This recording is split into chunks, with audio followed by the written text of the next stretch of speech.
इंदौर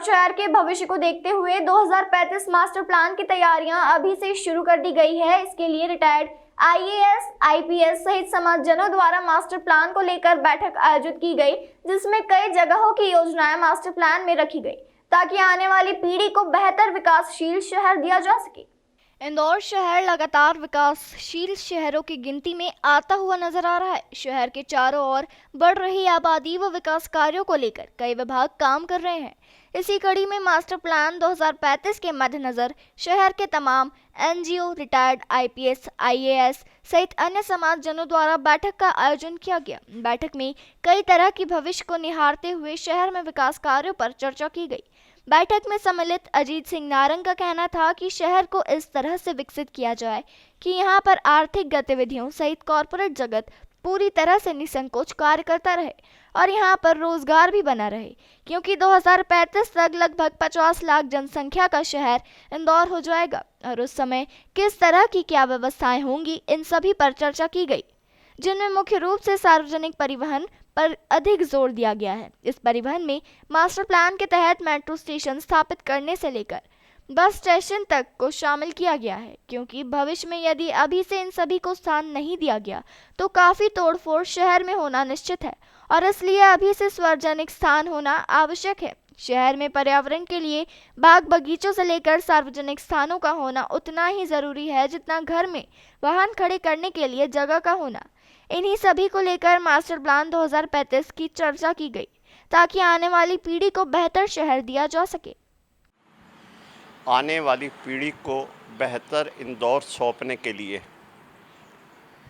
जो master plan 2035 बन रहा है, यह नई विकास योजना किन गाइडलाइंस पर बने, इसकी व्याख्या की जाएगी और उन सिद्धांतों को बताया जाएगा जो एक सर्वश्रेष्ठ मास्टर प्लान बनाने के लिए जो है आवश्यक होते हैं। इसके साथ ही पिछले मास्टर प्लान में जो विसंगतियां रही उनका भी वर्णन किया जाएगा और साथ ही जो आधुनिक टेक्नोलॉजी के अंतर्गत नए तरीके व्यापार व्यवसाय के सारे तरीके हैं उनको इनकॉर्पोरेट करने की बात की जाएगी। और इस तरह अपने आप में 2035 में जब हम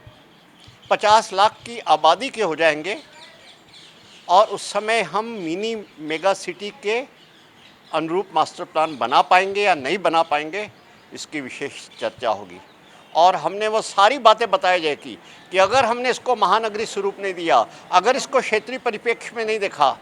तो सचमुच में बहुत भारी तोड़ फोड़ करनी पड़ेगी बुनियादी सुविधाओं को प्रदान करने की, जैसे जल प्रदाय की हो, बीआरटीएस हमें आगे बढ़ाना हो, मेट्रो बढ़ाना हो या और परिवहन व्यवस्थाएं करनी हो, जल प्रबंधन करना हो, मल निकासी करनी हो। ये सारी की सारी बहुत महत्वपूर्ण बातें हैं और सारी की सारी मास्टर प्लान की गतिविधियाँ उसी तरह ज़मीन पर रूप ले जैसे एक शरीर को बुलाने का अच्छा रखने के लिए सारे अंग बराबर कार्य रहते थे। इन सारी बातों को लेकर आज के मास्टर प्लान की जो है हम प्रस्तुतिकरण कर रहे हैं और हम पिछले 2 महीने से इस कार्य में लगे हुए हैं, जिसमें सभी इंजीनियर्स का, सभी आर्किटेक्ट्स का और सभी रिटायर्ड आईएएस ऑफिसर का और जो भी टीएनसी के वरिष्ठ अधिकारी हैं उनका भी हमने सबसे चर्चा करने के बाद इसको तैयार किया है ताकि एक अच्छा इंदौर, एक आदर्श महानगर का मास्टर प्लान तैयार हो सके। मास्टर प्लान 2035 को लेकर जिन भी समाजजनों और रिटायर्ड अफसरों का सहारा लिया गया है, इन्हें कुल 2 महीने में शहर के कोने कोने का जायजा लेकर मास्टर प्लान तैयार करना है और उसी आधार पर आने वाले समय में जिला प्रशासन, नगर निगम विकास कार्य भी चिन्हित करेगा।